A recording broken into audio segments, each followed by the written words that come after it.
Limit Bit starts off the same way as most of the Uncharted. Basically, you're stuck in the middle of the main story and bam, something crazy happens, screen goes black, and then you start the whole thing back to the beginning of the story.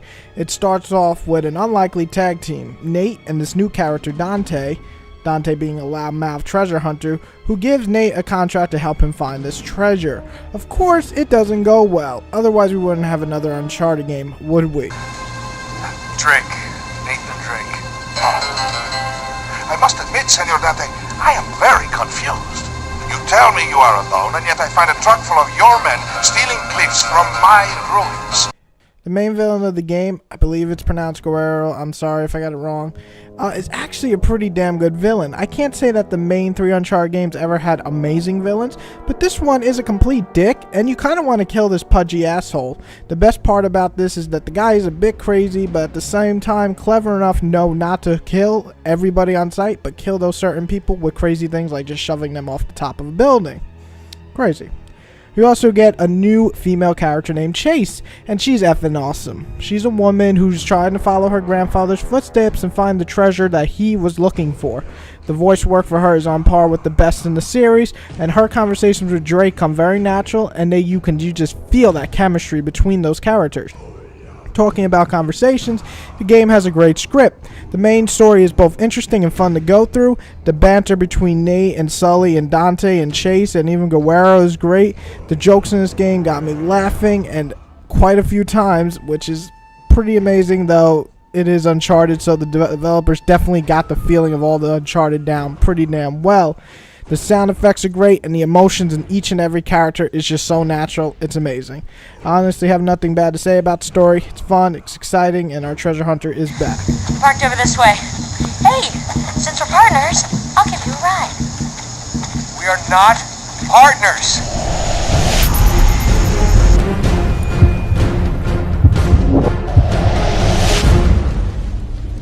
Graphic-wise, the game looks stunning. Sure, some of the background looks washed out. Sure, if you look really close, you can see the eyes looking a bit funny. Sure, sometimes you'll see jaggy fingers. But honestly, if you sit back and look at this game, you'll just be like, wow. Especially in the jungle. Climbing stuff, it looks fantastic, and I would even argue that it's basically a smaller version of Uncharted 1.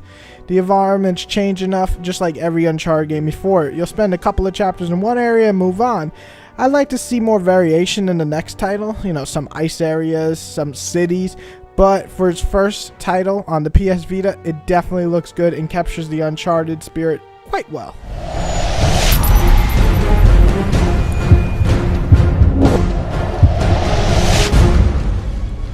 Now the gameplay. Now, if you watch any of my Uncharted reviews, 1 or 2, or 3, you would know I absolutely love the gameplay, and I find very little wrong with it. So, what happens when the series goes portable, and we have a new developer? Gameplay-wise, Uncharted does a lot right, with a few missteps.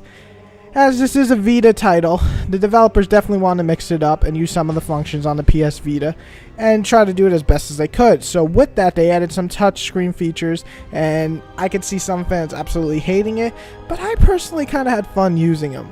First off, my biggest complaint is probably the shooting. It never feels quite right. The more you play, the easier it becomes for sure, especially once you get the auto aim down, learn to aim just right above their head and just plop them. But even 6 or 7 hours in, I was having trouble at some parts. The shooting just feels a little too quick, and the reticule will sometimes move too quick for the analog sticks. Still, the shooting is far from horrible. It just takes a little bit of time to get used to, and sometimes it's just plain annoying in some firefights. However, few chapters, and you'll probably be pretty good enough to at least make it through the game. The climbing works well. It's easy to use, and there's some really fun touchscreen features. I said there's fun touchscreen features. What am I going to do? I'm going to get attacked?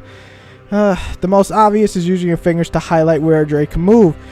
You'll see him actually do it if you actually touch the screen. So say you touch the next few bars, you'll see Drake actually climb that. It looks really cool and it's easy to use.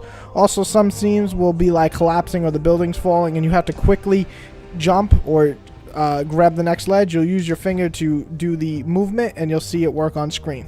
It's pretty cool, and it gives you a little adrenaline rush for a few seconds. It's easy enough, but it definitely gives you a reflex jump. There aren't as many like high explosions and crazy stunts as like Uncharted 2 or 3, but you'll still have fun jumping around like a real treasure hunter. Actually, a real one would probably die after like one jump. The puzzles seem to show their face more in this game. You'll have a puzzle like put together a map or a piece of paper that's ripped into pieces, and my only problem with that is there's just a lot of them, really, and it gets a little tedious.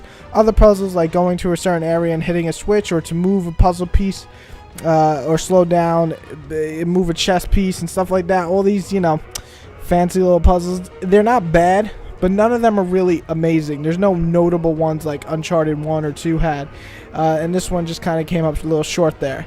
So overall the puzzles are just okay, but there's just a bit too many for my liking. The combat is really well done. You'll be able to touch the screen to punch the guy in the face and hit him with a combo 1-2. To finish him, then you'll swipe a different way and basically dodge his attack and then hit him in the face and finish him off. What I really like is that there's more focus on the stealth in this game. Usually every area will give you an option to stealth in, and since I'm not in love with the shooting, the stealth comes in handy. Overall, the gameplay isn't a high and crazy and amazing effects like the last two in the series, but it will remind you that Nate is a treasure hunter, and he'll be climbing, he'll be solving puzzles, he'll be shooting assholes who are trying to kill him, all in a day's work for our favorite treasure hunter.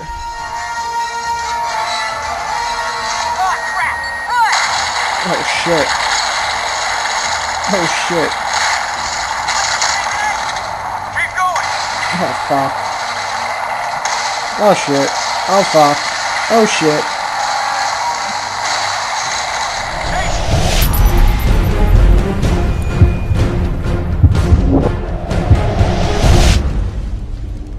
As my first major PS Vita title I sat down and played for hours, I really did enjoy this title. I felt something could definitely be improved, like the shooting and puzzles, and of course I'd love to see more areas for the series.